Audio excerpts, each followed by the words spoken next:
like big introduction. No, you were just going to press record on us, but that's cool. And get us to go. Let's go. I'm just giving everybody a chance to come in, see what's going on. You know what I'm saying? Kick the shoes off, pour a beer, grab. Everybody's watching this football game right now. We may not even have anybody live, but it's all right. You can record and repost it. That's all good. There's nothing to watch in this game right now. Well, that was a ridiculous pass, but other than that. All right, so let's get everybody the same size here, and we'll get started. Here we go. That works. All right. Everybody's on. So how's everybody doing tonight? Gianni, how's it going in Vegas? Never better, man. Just busy. Really, really busy, dude. It's just that time of the year with so much stuff going on. I mean, you saw they didn't put prop bets up till like yesterday for pretty much everything. That was a little surprising. Because all the folks, that's what people don't. Here's what I think a lot don't realize. It's the same people making these numbers, man. It's the same sports books, regardless of the sport. Like, they don't have 15 different departments covering every sport. That's just not how it works, how they bring out betting lines. And they're going to focus on what's going to attract the most betting volume, the most action, where they're most vulnerable. And, of course, it's NFL, college football, baseball even before this weekend's fights. So they were in no rush to put up those props because, let's face it, who's betting early? Most casual bettors aren't in any rush to tie up their bankroll. They don't want to tie it up. They have 3, 4, 5 days to bet. They may be up a big money before Saturday rolls around, or they may be down money and need their bankroll. Either way, it's sharp guys that are looking to get down ahead of the market. And why do the sports books want to cater to sharp guys? If anything, they want to get rid of them. So they're in no rush to put up those markets where they're very beatable. And like I always tell people, you ever want to know where a casino is vulnerable, simply look at the betting limit. There's a reason they'll take 100,000 off anybody off the streets, walks in and bets an NFL game. But try getting down 1,000 on a college basketball total. Good luck with that. You'll need to go into 3 different sports books. Well, listen, Ian Parker fancies himself a sharp MMA bettor. So, all right, what do you say about that, bro? What do I say? Go ahead. No. What does Ian Parker say? Go ahead.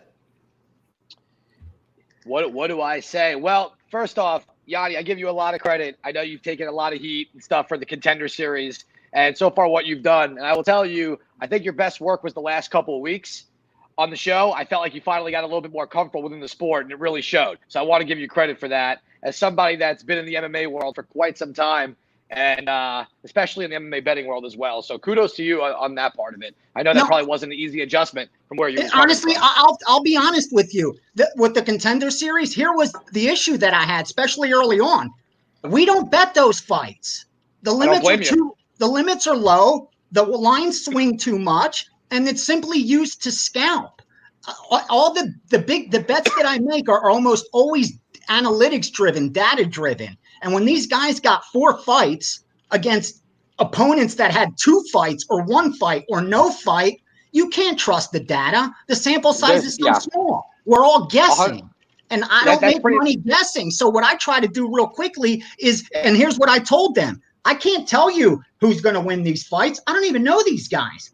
But what I'm really good at is predicting which way the market's going to go. And I could get people out ahead of the market. And that could help some people, because if you could beat the market, you're going to turn a profit, or at least stop yourself from getting into trouble. And what I think a lot of viewers don't realize, dude, there's a lot of restrictions. You don't have choices. Here's the lines. Here's the 5 fights.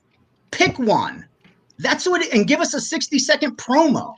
It isn't like this long, drawn out, like, it isn't like I'm handicapping the card, handicapping the board, and saying I unloaded on this fight. Let me do a promo and share it with people, because that's why half the time I was like, let me call it a market report, because I don't even want to give out bets that I'm not betting. Like, that's why then I started seeing people didn't understand this. See, in the other sports for 10 years, you could look at my Twitter, I've been doing a steam read, what I call. Sure. And that's where I go through the card, the whole NFL card or NBA card, and I tell them what these lines move mean and where the money is going, whether it's sharp money, public money. And those bettors understood that I'm not telling you to bet this or jump on this. I'm simply telling you, the line was A, it's now B, this is why. Or the line is A, and I'm telling you in a couple hours it's going to go to B, and this is why. I'm not telling you I bet it or I put my money on it. In fact, I was trying to stress I'm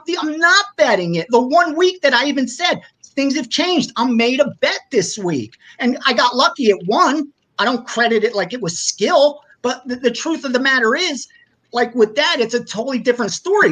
When I do UFC on the line, that is a completely different show. There, I study all week, 2 weeks. I've already placed 10, 15 wagers sometimes before I even walk in there. So we do the show. I'm simply telling them this is what I bet. But my disadvantage on that show is that I have to use the lines they give me on the day they give them to me. And if you're a sharp bettor, if you're up long term, that's not how you do it. It's like these contests. This is a super contest. The guy that wins at the NFL contest last year, you think he makes money betting sports? Of course not. He just won a contest, which is more or less randomness. And there's a difference between betting for profit and doing it for entertainment. And the Contender Series was strictly that. I had fun with it. It was great. I got to watch the fights and be there. But I admit it, I was out of my depth as far as knowledge of who these guys were. It was a market I never bet into, and I made that crystal clear. And thank God, and I don't mean to rant, that here's what I think people didn't understand. When the UFC reached out to me, okay, they didn't reach out to me because I was an MMA expert. In fact, they knew I wasn't. In fact, the first thing I did was tell them I'm not an MMA expert by any stretch. But I made all this money betting MMA. It's no secret out here in Vegas. There's 5 companies own all the sports books out here. It's not hard for them to find out. Ask a sportsbook manager who's done damage in MMA the last 5 years. And my name kept popping up. Because I've crushed it. And that's just the truth. And if they would have came to me 8-10 years ago and asked me to do that, I would have never been able to. I was out hustling, trying to make money. Now I made my money. I'm good. I could do what I want to do and enjoy it. And now it's like they came to me and said, no, we don't. That's not what we want. We want someone that actually makes money betting MMA. And we know you do that. We want you to come in there. We don't want you to talk about Kimuras and fucking all the different. No, I don't. Yeah. Let me tell you why, Ian. Because they have a whole roster of the best fighters on the planet that could be analysts. You or me are gonna know the sport better than Tyron Woodley or Daniel Cormier. I'm gonna analyze a fight better than those guys because I read magazines and I read articles and I watch the fights. Are you kidding me? I'm not gonna analyze it better. But what I can do and they can't is I know how to make money betting sports. And like I've proved on that show, and not to knock the fighters because they're great at what they do. That's not that's not their mix. We've had 10 episodes. There's just one I didn't come out ahead, like of the fighter. And that's not bragging or anything, but that's just what I do. I make my money betting sports. That would be like me going into the octagon with them. I'd be out of my depth, even though they know the sport. And any bookmaker will tell you some of the best clients are ex-athletes. Because there's a difference between knowing a sport and knowing how to bet. You know what I mean? Being a winning gambler. There's a lot of people that know MMA. A ton of people know MMA, know it great, but not I think they think they know more than they do, that their knowledge is enough to overcome the sportsbook hold. And I'm here to tell you it isn't. All that stuff you read, all that stuff you watch, 9 out of 10, what am I saying? 99 out of 100. That knowledge isn't enough to overcome the sportsbook hold. And you know how I know that? Because I've lived here for 30 years and I've seen people come in and out, in and out, in and out, in and out. And there's about 1 out of every 100 that actually makes their money betting sports. And I know every one of them out here because there's so few of them. And that's why I was telling all the guys that were bashing me and criticizing me. It's like, dude, what are you talking about? Come out here and do what I did. I came out here with $600. I didn't come for money. I was raised in a row house, dude. I was poor. I came here with $600. I didn't know anybody, dude. I knew nobody. I didn't even know what a strip was. And it took me 20 years. But in 20 years, I walk into a sports book now. I bet they moved their line. And the only reason they do it is not because I'm up on that sports book, but because I'm up lifetime. And they know this guy has an edge on us. And that's all I wanted to do in my life, learn how to beat these guys. And it took a long time.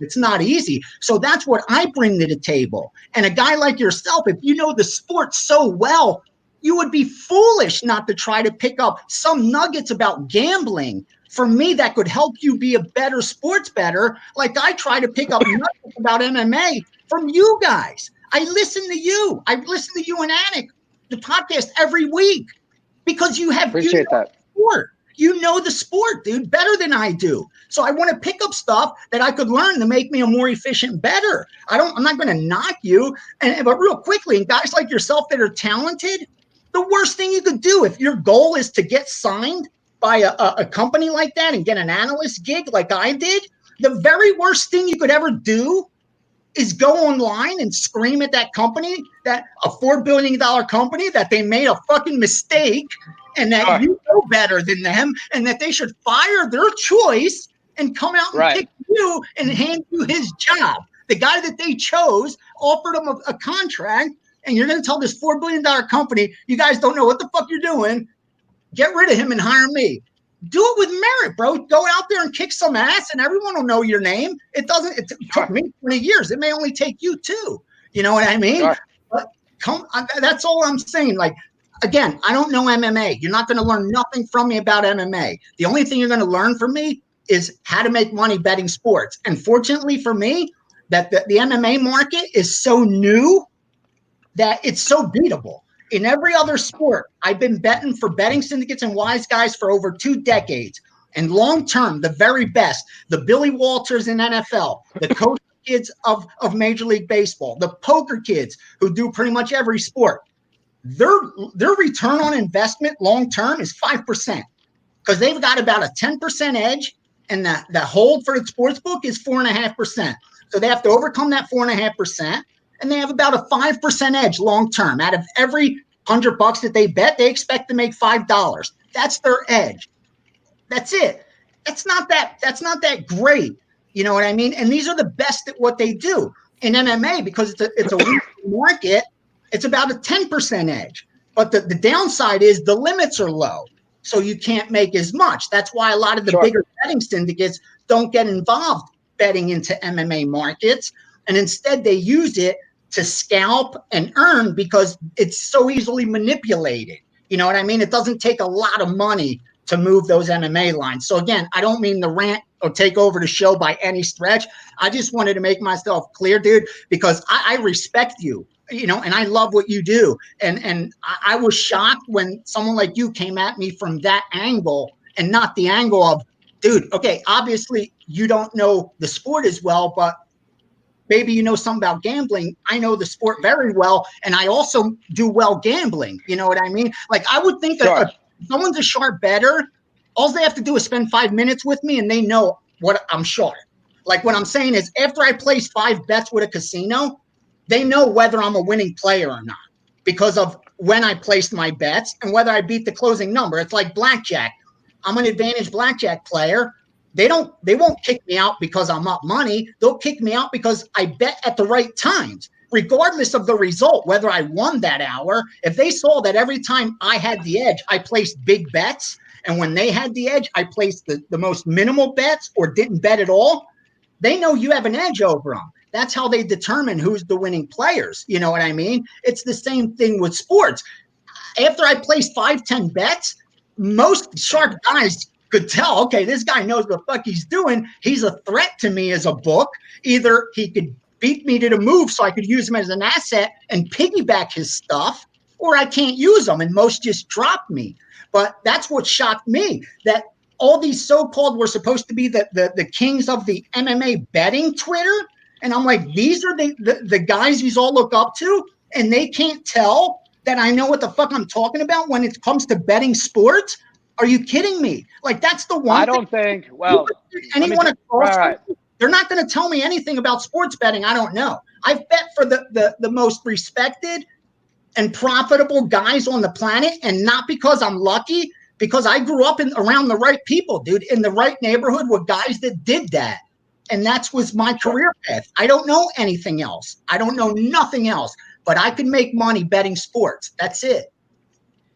Right. So here's where I was coming before. So I don't think anyone was their expectations. Let me explain how originally the thing came off, because what people, so I'm trying to think the best way. The MMA world, let me throw this at you, is a giant fucking facade in itself. All right. It has literally been created into something that if someone wants to jump into this world, they could just jump into this world without a whole lot of qualifications. All right. Years ago when I was fighting, I decided I wanted to become an MMA manager, a sponsor. I created a line. I started managing guys like Chris Weidman, other guys I brought into the UFC, and I kind of worked from the management side, the sponsorship side. So you mentioned guys like Daniel Cormier and Tyron Woodley. I was sponsoring these guys when they were in Strikeforce, and Daniel Cormier was on a Challenger show, and people didn't even know yet, other than us knowing that, hey, this was a former Olympian, watch out. And this is when he fought at heavyweight before he came to the UFC, all this stuff. So what happens is, I'm sorry, you would find sponsors for them, or you were a sponsor? No. I was their main sponsor. I own a company called K-Chiro. Yeah, so the American Kickboxing Academy with Bob Cook and Dwayne Zinkin from Zinkin Entertainment, they represent a lot of those guys. You have First Round Management. You have all these guys. I was just a small fish in a big pond where I picked up guys like Chris Weidman that I used to train with and got them into the UFC, and that's where I kind of got a little bit more established. Plus owning K-Chiro, where I was sponsoring pretty much everyone in Strikeforce, Luke Rockall, Josh Thompson, Kung Lee. And then when they came over to the UFC, they hit us with a $50,000 tax just to have the ability to sponsor people. And we said, can't do it. The ROI doesn't make sense. So what happens is in this sport, right? Here's the one thing I will tell you. The MMA Twitter community itself it's kind of ridiculous, right? You have a lot of guys that say they're cappers, they say they're this, that have never had any experience between sports betting or actually in the sport of MMA other than being fucking fanboys, right? That's like being a diehard football fan and saying that you're now an NFL capper. We know that especially in a sport like that, way more challenging, way different. You know what I'm saying? The analytics are a whole different ballgame. So what happened was when they brought someone on the show like yourself, and this was, and I said this to my man over here, I felt like you were kind of put in a disadvantaged position to the general MMA public because you were someone that these MMA fans, I've heard of you from the betting world. I bet on other sports, so I knew who you were. When they bring you into the MMA world, I will tell you the only thing I disagree with you with is with betting in MMA, I do feel that it is a different animal than almost every other sport, whether it's the analytics, whether it's the numbers, the stats, the market, the movement, whatever it is, simply because at the end of the day, it's still one-on-one. You know, there really is the home court advantage. Okay, if someone's in Brazil, someone's in China, it's just a difference of travel, you know? It's just a matter of the altitude. How long has the person been there to really acclimate to the new environment? But when it comes to betting in MMA, you know, really knowing these fighters, knowing the sport is a huge advantage. Someone like yourself knows how to win money in sports. There's no question. Your resume, it says itself. Believe me, if I really had an issue with I really felt like I want to be that position, which I knew they offered you for a reason. You know, I knew everything that was going on. I know Dana well. I know the UFC well. I was there in September for a meeting with something completely different. It was more along the lines of I felt that someone in your position, and this was just complete transparency, okay, that people are looking at you for advice in the situation. And these bettors with MMA world, they don't fucking understand movement. They don't know it, right? They're really looking at you like, hey, you're betting this person. Why, right? So when you're only given a quick clip and, you know, it's not about the style. It's not about how long he's been doing jiu-jitsu, what happened in his last fight. That's when the community turns their back and they say, okay, they got a guy up there who's talking about movement, the sharps who betting this, but we want to know from this guy who's the face of, why the fuck you bet this guy? Because I don't, you know, obviously well said, but the general public doesn't know any better.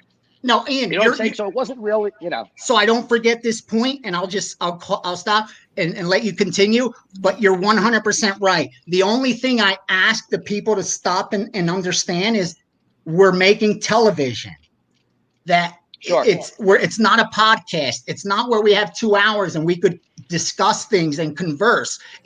I have 60 seconds to promote the event that's coming up, give both fighters names, give what the opening betting line is, what the betting line is now, have an intro, have an outro, and then somewhere in the middle, find some time for a little bit of content. I mean, that's it. That's all the time I have. in a 60-second promo. Like, you're not going to break down the complexities of Brazilian Jiu-Jitsu in 18 seconds.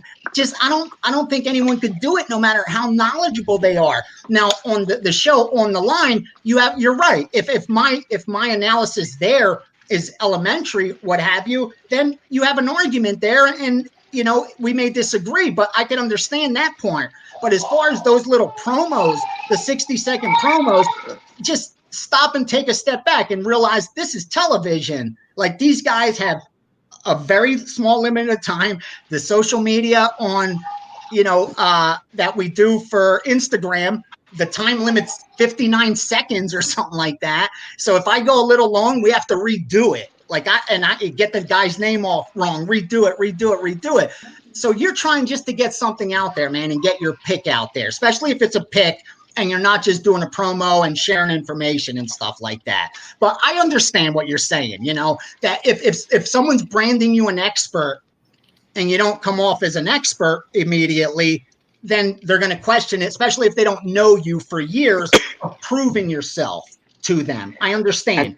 I do. And that's really, and you can ask my boy over here, that was really all that I was saying, was that for someone like yourself, you're a knowledgeable guy. Obviously, if you're going to bet on the fights, you're going to do as much research as you can for the fights, and when you get that quick clip, whatever it is, just that's what people were really looking for. And obviously, you can only give so much. Sorry, you can probably hear my daughter in the background screaming. That's okay. So she's not feeling so great. So yeah, so that's kind of been the whole, that was kind of my whole thing. Otherwise, like I said, the last couple of weeks you were giving that, especially with your picks of the UFC fight. So that was really, where the difference was. No, thank you. And listen, man, the truth is, I never did anything like that before. I'm not trained. I'm not well-spoken. I'm not educated. I didn't go to communications. I'm none of that. These are professionals. Brendan Fitzgerald is a professional. They tell that dude, 8 seconds, do this, and he just kicks out a dialogue like he had practiced a million times because he's a schooled host, communicator.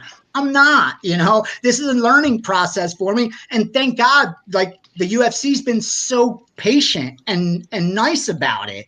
And thank God they sat down with me firsthand. And I didn't try to sell myself that I was some guy that I told them that, this is what I know, that I could come along, that if you have that, the On the Line show, that I think probability wise, it's highly probable I'll turn a profit. And for those shows, that's huge, because the reason 9 out of 10, actually 10 out of 10 preview shows don't show records is because they're all negative and no one's going to want to watch them. I know that from being in the industry. Why do you think NFL Today and all those don't show records? Because no one's going to watch a show when they find out all their information lifetime is negative, that they're negative earnings. Who's going to want to watch a show of dudes that are losing bettors, And unfortunately, that's what I think what really shocked me, that here it is that someone's coming along that is verified, dude. Like, I made my money betting sports. I'm a winning bettor, dude. That's all I know how to do. And the fact someone's coming along to share this and just knock it when I can't stress this enough. We all know 1% of people make money betting sports. The other 99% lose. All the content that we read, all the betting content that everyone reads, all the magazines, all the shows we watch, and all the stuff we learn is coming from losing bettors. What do we think, the 1% is out there creating all the sports betting content? Are you kidding me? So it's like watching a YouTube tutorial of a dude teaching you how to paint, and he explains it all. He talks about the different colors and oils, and this is what Picasso did, and this is what Monet did. And then at the end, he goes to paint, and it's a fucking stick figure. It's worse than what I could draw. That's exactly what these dudes that write about sports betting are. They talk a great game, but none of them are up lifetime. They're all down money. And all these poor kids that are learning about sports betting, they're learning it from losing bettors. And why, like, there's a winning bettor willing to tell you that what they're telling you is fucking, it's wrong, bro. I'm just telling you, so many things. Like, it's so funny. I was actually talking to the producer the other night of the show at the UFC, and I was telling him what's so crazy is some of these, like, bashes. I'm like, I can't even reply because I can't even remember that far back where I thought at that level. I'm like, that they believe this is how it works, that this is how they're going to make their money betting sports, that they're going to be profitable thinking like this. It's not how you do it, dude. I'm sorry. If you're going to bet fighter A at minus 200 and you drive to the sports book and he's now minus 300, you need to rethink your bet.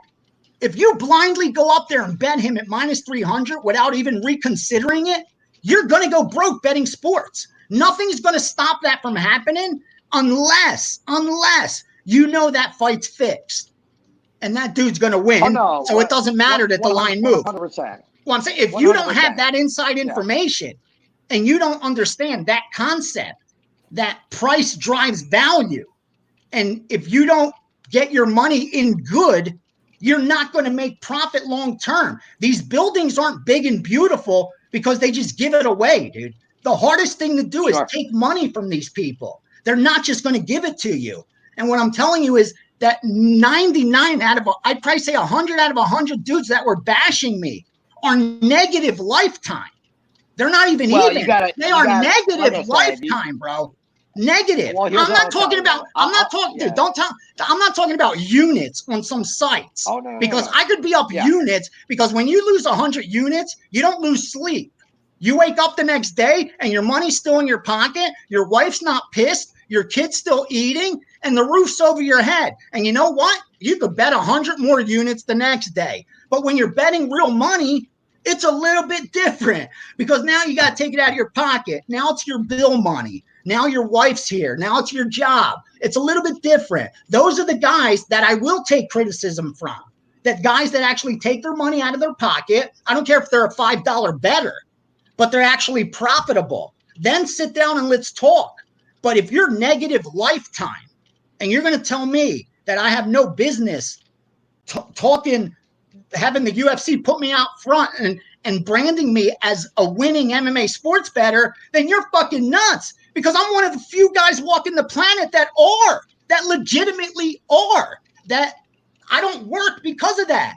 I work, I have fun, I do what I love to do, but I made my money betting sports, bro. You know how hard that is to do? And I brag about it because I went broke 5, 6, 7 times. I know the amount of times I had fights with my wife, the amount of times I went to zero, the amount of times I took up a remedial job of bartending at a casino or at events to build up a new bankroll, or went and moved steam for 5 different groups at the same time to earn more money, to build a bankroll again because I had lost it all. I told Steven, I was part of that. I broke in with that group that was behind the NBA betting scandal with Tim Donaghy, okay? The group's called, they're the Animals that are infamous for making that move.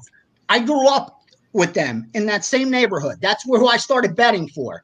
So we were getting that kind of information. I didn't know they were fixing games. What I'm telling you is I was moving that stuff out here, okay?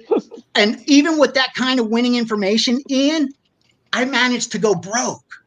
Like, I had access to, I was betting Billy stuff in NFL, Kosher's kids in Major League Baseball, not my own handicap and stuff. I mean, guys that win. I have their stuff, their information in my hands every day. And I still managed to lose my bankroll over and over. You know why? Because I didn't know how to bet. And I had to learn. It took me a long time. And that's what I'm saying. I got to this point. Like, so for them, the UFC to brand me as a winning fucking MMA bettor, damn right that's what I am. To brand me as an MMA expert, they've never done that.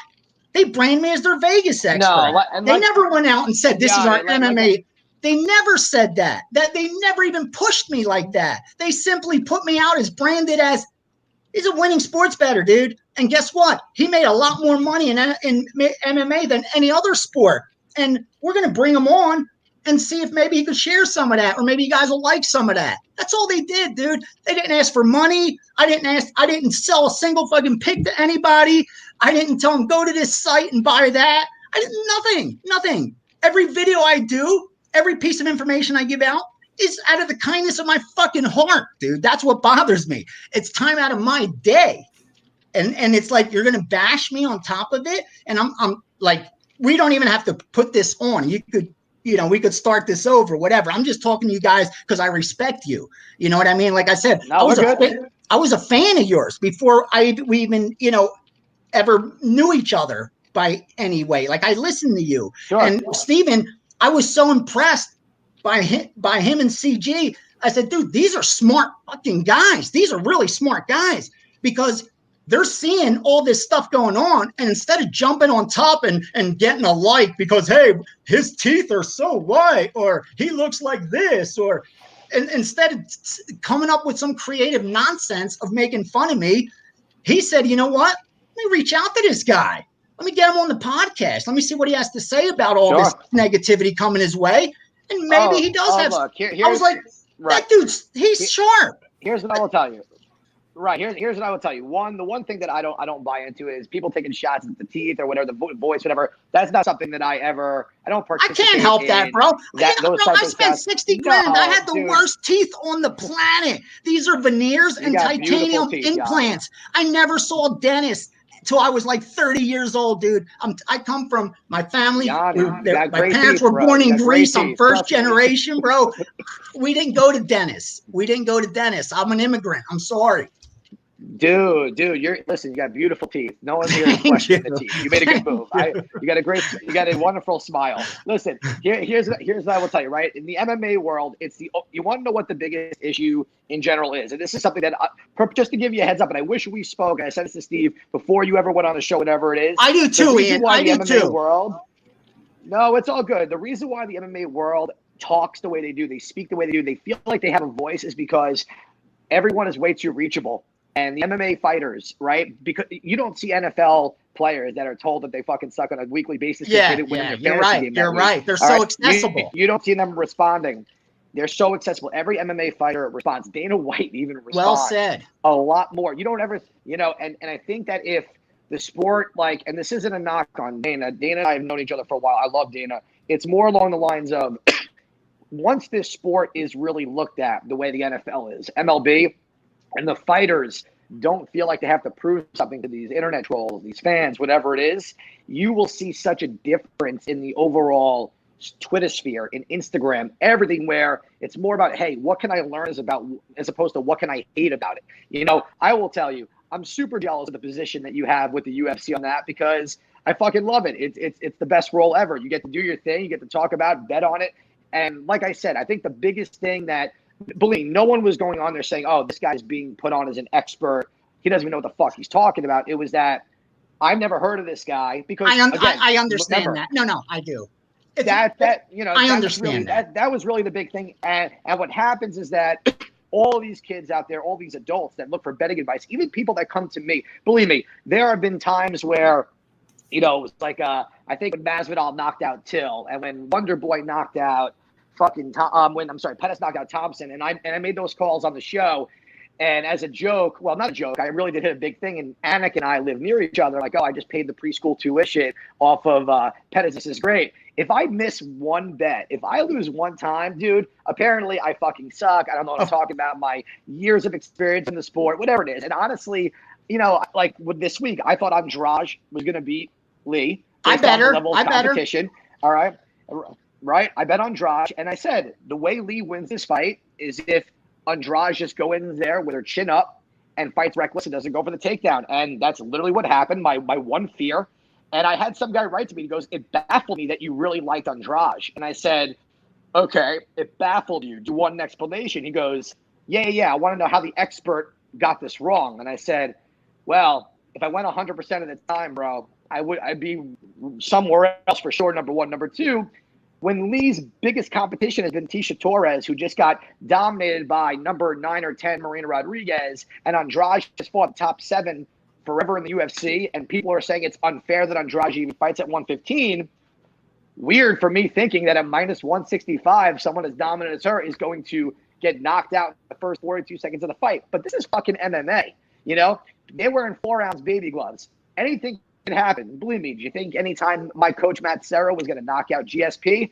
Matt didn't even think that shit was going to happen, And then when the second fight happened and George took him seriously, look what happened. It's just the nature of the beast with the sport. And I think for someone like yourself, that's what I was trying to tell you. Believe me, your knowledge in sports betting, light years ahead of everybody. anyone who says anything different is fucking smoko. They're lying. All right. However, in this sport, because it's still so new to a lot of people and there is so much room to win, because with this, it's one-on-one. You don't have to worry about the injury report. You don't got to worry about the schedule. You Power rating, defense, 15 players on offense, 15 on defense and shit. Yeah. Correct. You don't have to worry about someone with the binoculars looking at the game plan. You can watch as much tape as you want. And the guys that are evolving as a fighter, it all comes down to it. When people were saying Max Holloway was going to destroy Dustin Poirier, I was all over Poirier simply because I just thought skill-wise, if this fight was staying standing, I liked him in his boxing, the power, didn't know how the weight was going to adjust with Holloway. There's just so many different aspects. And, with the general public, you should see some of these guys on Twitter, and I'm glad you probably don't waste your time reading all of them. Honestly, there's maybe, I will say, go ahead. I don't. A lot of fun for you, actually. I did with the MMA. I did again because you're absolutely right. It was new to me again. I went through it about 17 years ago when I crossed over and started providing my information, in the subscription form. Because before, people knew me, and I even did radio out here in Vegas, but I didn't sell my plays. They knew me because I used to bet. And so I would come on and do segments, but I had nothing to promote, nothing to market, nothing to sell. But then once I saw it was getting so hard to get down on sharp plays, and more importantly, no book wanted the action, no local outs wanted the action. And then if you get stiffed by 2-3 guys a year, your edge is gone. I said, you know what? There's money in selling this information. So I started doing that. As soon as I crossed over and did that, dude, the storm started coming. As soon as you cross over, it's like you're a tout, you're a scammer, you're a fraud, you're this, you're that, before you even won or lost. It's like, so I developed thick skin. And the one thing that I try to push honestly in is I want to be honest with people as much as possible so that maybe they could avoid some of the pitfalls that I went through, because it is so hard to actually make money betting sports. And what I really try to stress is to really be honest with yourself. Like, are you doing this for profit or entertainment? Because if you're doing it for entertainment, that's fine. And it's one of the few entertainment things in your life that you could actually make money doing. Because if you go shoot pool, or you go to the bar, or you go strip club, whatever turns you on for hobbies, it's going to cost you money. But you bet sports for your hobby, you may come away a winner some weeks. You know what I mean? But if you're doing it for profit, then you need to approach it different and realize you can't approach it as a fan anymore. And I try to stress to people, the one thing you got to know is absolutely got to leave. You're going to lose, bro. You will lose, and I'm going to lose. I promise people. That's the first thing I do. If you look at my Twitter, I promise them I'm going to lose. So let's not even make that mistake. I'm going to have losing days. I'm going to have losing months. And if you're with me over a decade, I'm probably going to have losing years, because that's math. That's something I can't overcome, but we will be up. Like, you know what I mean? So that long term, that's the only thing I can promise you. In the short term, I can't promise you nothing. I can't promise you I'm going to win UFC 242. I'm going to turn a profit. And I think because I was honest with them, they realized that. Like I said with the show on the line, I said, I can't promise you I'm going to win every show. I can't even promise you after 4 or 5 shows I'll be up. But if I do 50 shows, rest assured, I bet on myself that I'll be up against whoever you put across for me. And thank God, the producer there understands sports betting. So he gets it, you know what I mean? And he was all for it. So I'm okay with the people that, I know I'm only as good as my last pick. You could go 9-0, and if you lose your 10th pick, you suck. You're a fraud. So those people I don't care about. I want to help the people that actually get it, that understand that we're going to win together, we're going to lose together. And long term, I'm going to feed you more winners than losers. And I'm not telling you to piggyback everything I do, but what I'm telling you is maybe pay attention here and there. You may pick something up that helps you become more efficient, better, because the bets that I make will turn a profit long term. Whether you agree with them or not, we place very good bets. We look for an edge. I try to get my money in good. I approach it differently than a lot of handicappers, but I'm not the kind that's going to hype up. I have a lock for Monday or that kind of shit. There's no such thing. I love that when people put out the locks. No such thing. Listen, with MMA, MMA, it's the hardest thing with a lock because those locks are minus 800, minus 1,000. And if it's outside the UFC, good chance of them losing. We saw that a couple of weeks ago on the Contender Series with Hill fighting a guy that was 2-0. And you know what's funny, Gianni, is that if you go back maybe, 10 years ago, it was unheard of for a guy to be 4-0 and jump into the UFC. One of the first guys that did it in the new generation was actually Phil Davis. And when I was trying to get Chris White into the UFC, he was 4-0. And my pitch was actually that he smoked Phil Davis in wrestling in college not too long ago, and he beat Ryan Bader. So when they gave Chris his opportunity, Chris had to jump on 2-week notice fight with a fractured thumb, a broken rib, and because that was the only opportunity you got unless you went 15-1. So what happened was guys were padding their records, then coming to the UFC, and all of a sudden these guys that were 20-2 were getting destroyed. And that's why you get guys like a Hector Lombard who came from Bellator. Steve, what was he, 20-1 when he came over from the UFC? Yeah. Right? He comes over from Bellator where he's dominating, and people kept saying, listen, this guy should be in the UFC, but just prepare that he's not going to be doing what he did over there because of the level of competition. Fortunately now they have the PFL, they have some of these other organizations where it gives guys more options, because sometimes the UFC, it's not the easiest pay scale to rise up so quickly. Do you guys start off? I'm sorry. Do you bet do you bet other sports too, or do you bet for fun, Ian, and just really love MMA, or do you take bets seriously and try to make money betting MMA? You know what I mean? I take it super seriously, especially when it comes to MMA, because I feel like I have an edge based on right. So you invest in it. You use it as an investment vehicle. Oh yeah. Okay. Good. Oh yeah. No. I wanted to ask you that honestly. It appeared that way, but perception is, sure. There's a million guys on Twitter that have pictures in front of Ferraris and shit like that. You know what I mean? No, dude, if you look at my picture, it's a picture of my son from 2 years ago. I don't have a picture of the comic book I produced that's out there. I'm not that guy. For me, I take it super seriously, not to quote George Masvidal, super necessary. But no, I'm in it for the, in a serious manner. I look at it as an investment. Awesome. When it becomes emotional, if it becomes emotional with a guy that I'm friends with, I just won't bet the fight. It's funny. My wife's uncle, he's Israeli. He's 72 years old, loves the fights. Walks down the block, we watch the fights. He laughs. I'm standing up the entire time. If you see me, when guys are on their back, I'm trying to scream to the TV how to get out of this position from my background. Where do you live? You live in California? I actually live I'm in Florida right now. Okay. I've been in Florida for the last 10 years.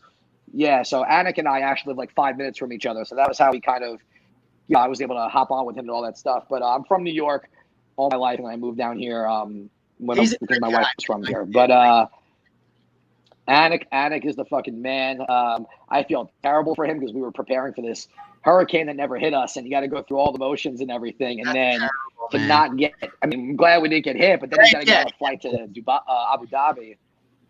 Kind of crazy, but I bet it on a serious matter.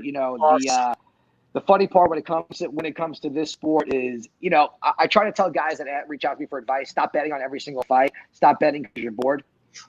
Really try to take the time and understand, pick a few. Some of these handicappers send out 8 picks or 1 pick, and I'll tell you, I give more credit to the guys that send out the 1 pick because I'd rather win that 1 than go 4 and 4 in the 8 because you're going to lose money on the vig anyway.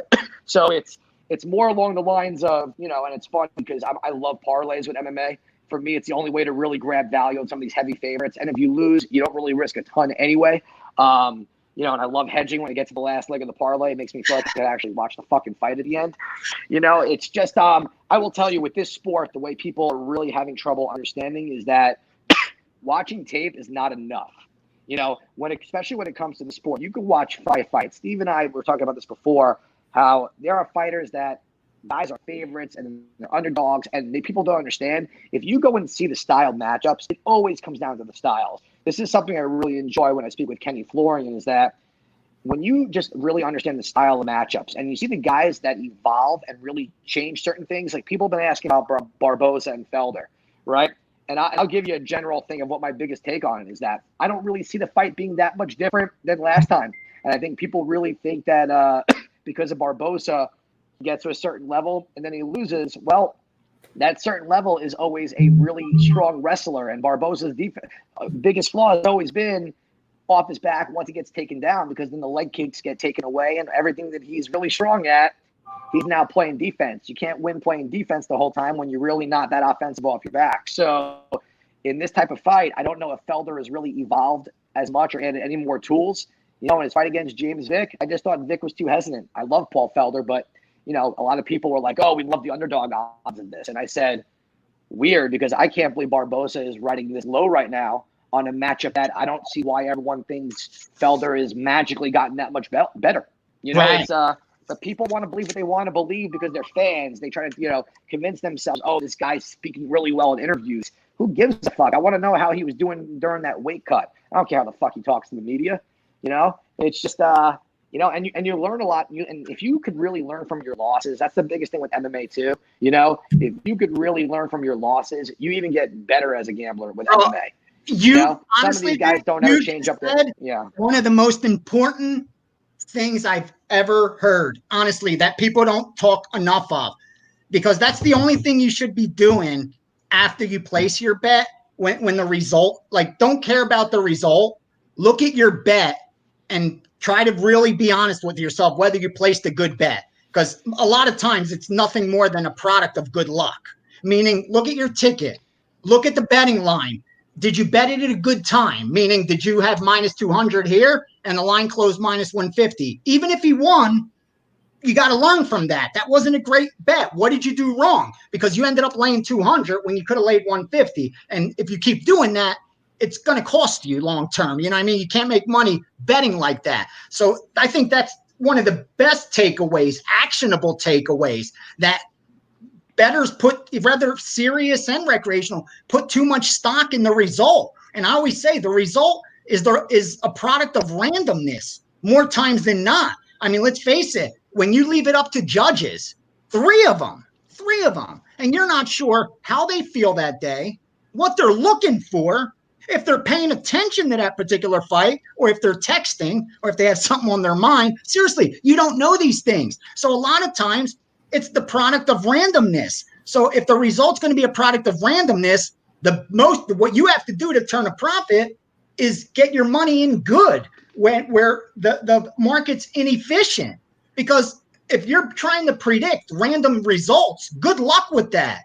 You ain't going to get rich being a psychic. The only ones that ever done that is the ones that started a 1-900 number. You know what I mean? No one else as a psychic or gets a show on A&E talking to dead people. If you can do that, then forget MMA, forget sports. Go talk to dead people and get your show on A&E and forget about us. But if not, that's what and please don't take it the wrong way, because knowledge of the sport, knowledge of the fighters, you have to know it to handicap. That's why I spend the days now studying MMA more than ever, because I know with other sports, I don't know everything about NFL, but I've learned enough about football to where I become a better sports bettor of NFL because I've learned the game better. And I'm a quick study, and I'm doing the same thing with MMA, obviously, I'm more serious than ever before. So I agree. You have to handicap from that angle, but it's not that alone is not enough.